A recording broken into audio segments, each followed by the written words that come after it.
yang nggak berubah. Harusnya yang dihayati umat itu nanti hal pertama akan saya sampaikan. Baru nanti bagian kedua itu akan menyinggung soal bahasa dalam TP yang baru. Jadi bahasa saja. Yang lainnya sudah sama.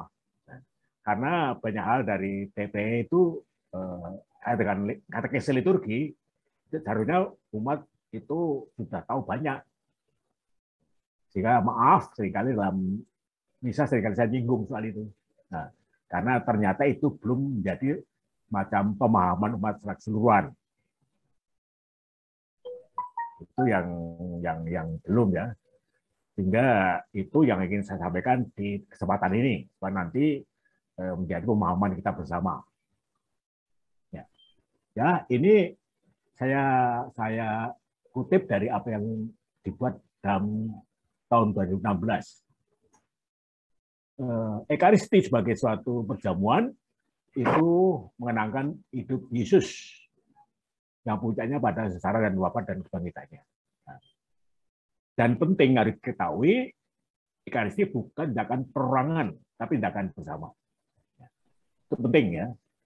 Jadi nanti jangan sampai itu program baru, itu harusnya sejak awal, bisa awal tahun 65 itu sudah harusnya seperti itu, karena ini diambil dari dokumen-dokumen dari Vatikan Kedua. Ekaristi adalah tindakan bersama, bukan perorangan. Maka dikatakan Ekaristi menuntut masih aktif dan sadar dari seluruh umat beriman. Termasuk Ekaristi harusnya punya pemahaman ini, aktif dan sadar.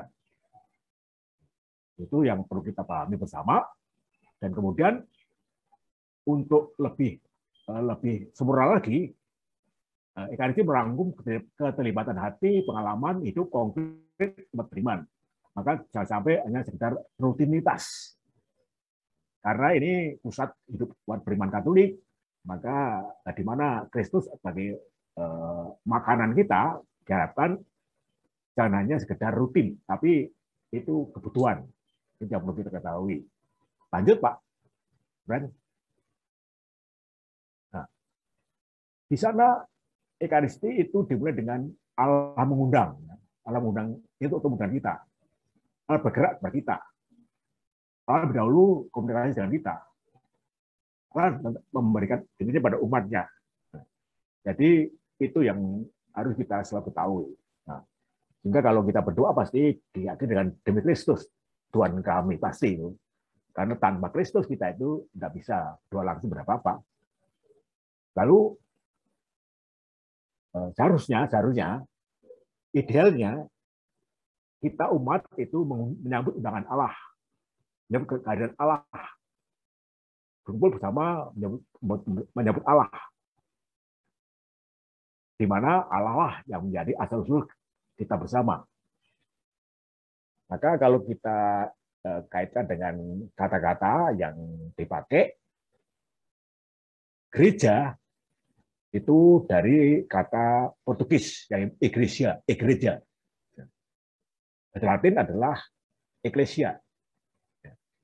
Arti dari kata itu diambil dari kata Yunani yang asli artinya adalah pertemuan Allah dengan manusia. Jadi ecclesia.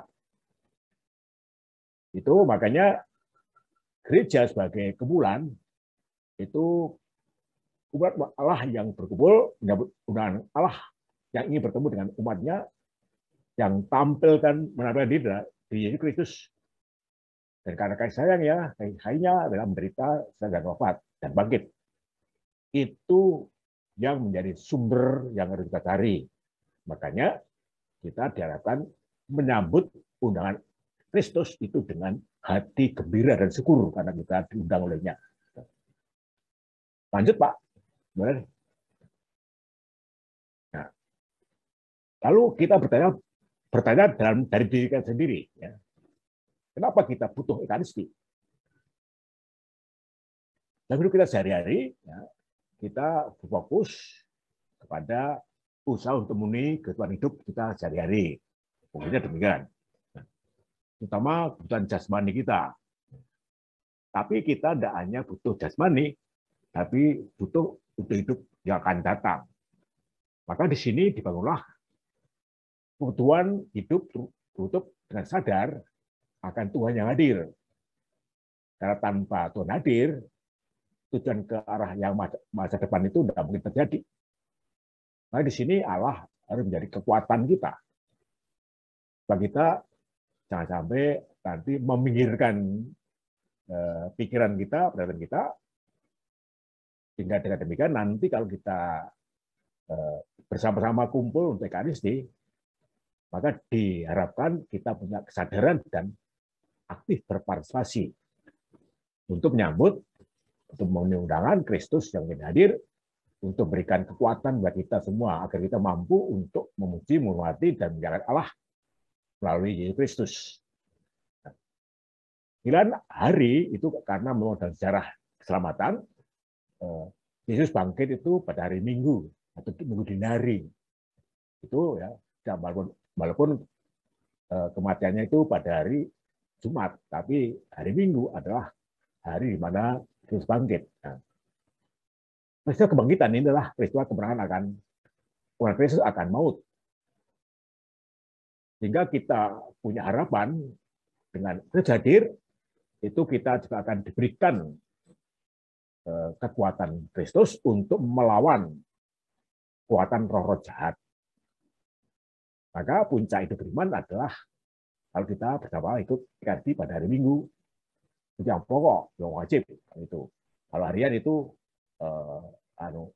istilahnya tidak wajib, namun akan berguna. Ya wajib, tidak wajib tapi berguna, itu istilahnya itu. Jadi kalau kita hari Minggu, dan itu tertentu dalam perintah gereja, itu umat beriman yang bukan Katolik itu akan berusaha bagaimana ikut pada hari Minggu. Dan kalaupun ada alasan lain, misalnya sakit atau orang tua, ya kita maklumilah. Tapi orang yang masih sadar, kuat, tenaga, seharusnya sadar hari Minggu adalah hari kita berkumpul bersama menyambut kebenaran Kristus. Itu. Lanjut Pak. Maka dari itu, apa yang harus kita siapkan diri? Dari rumah harus kita punya diskusi batin. Jadi kita tadi sudah memahami apa arti Ekaristi, di mana umat beriman membutuhkan itu. Maka dari rumah, sadar kita adalah orang yang dicintai Allah, yang berdosa, untuk karena kita punya keinginan akan hidup yang kekal, ikut mampu mengatasi segala rintangan kita agar kita berjalan ke arah hidup yang kekal. Nah di sini ada hal yang harus kita siapkan dari rumah. Dulu ya kalau saya kecil itu ada aturan orang mau nyambut Kristus itu dimulai jam 12 malam itu sudah harus tidak makan. Jadi sebetulnya arti kata dari tidak boleh makan itu adalah persiapan batin untuk menyambut Kristus yang kita akan terima dalam Ekaristi. Dan karena itu maka di rumah harusnya umat beriman itu menyiapkan diri. Maka jangan sampai kita itu perhitungkan waktu ke gerejanya, dari rumahnya berapa menit, berapa jam, harus dihitung. Dan kalau sampai gereja jangan terlambat lah, kalau bisa malah awal. Sehingga dari gereja kita bisa menata diri. Sehingga kalau terlambat, ya penataan diri tidak bisa kita lakukan. Ataupun kita tidak sampai bisa punya kesadaran yang mendalam agar kita betul merasakan, mengalami kita butuh Tuhan hadir karena kita ingin ada hidup ini ke depannya itu bisa memuncak pada kesatuan dengan Allah dalam kehidupan yang kekal. Lanjut Pak. Maka karena ada kebutuhan itu, maka karena kita gereja adalah kebutuhan kita bersama. Seperti tadi, misalnya adalah doa bersama. Maka dalam hal ini, Ekaristi perjumpaan dengan Allah itu juga perjumpaan dengan sama. Maka di sini diharapkan itu menciptakan tempat yang layak untuk pertemuan. Jadi ya ke gereja ya dengan hati yang siap, dan tampilannya ya kalau bisa ya jangan sampai asal-asalan, terutama bagi orang lain. Kalau sendiri-sendiri tidak masalah, tapi kalau orang lain, tapi ya bukan berarti harus mewah-mewah, enggak. Misalnya make up-nya kalau memang berburu, kebersihan, suasana hormat, ya dalam doa, bernyanyi, gerak-gerik hormat, itu diusahakan terlibat, sehingga dengan demikian orang lain itu akan juga terbantu dalam tujuan bersama ikut Eucharistik. Lanjut, Pak.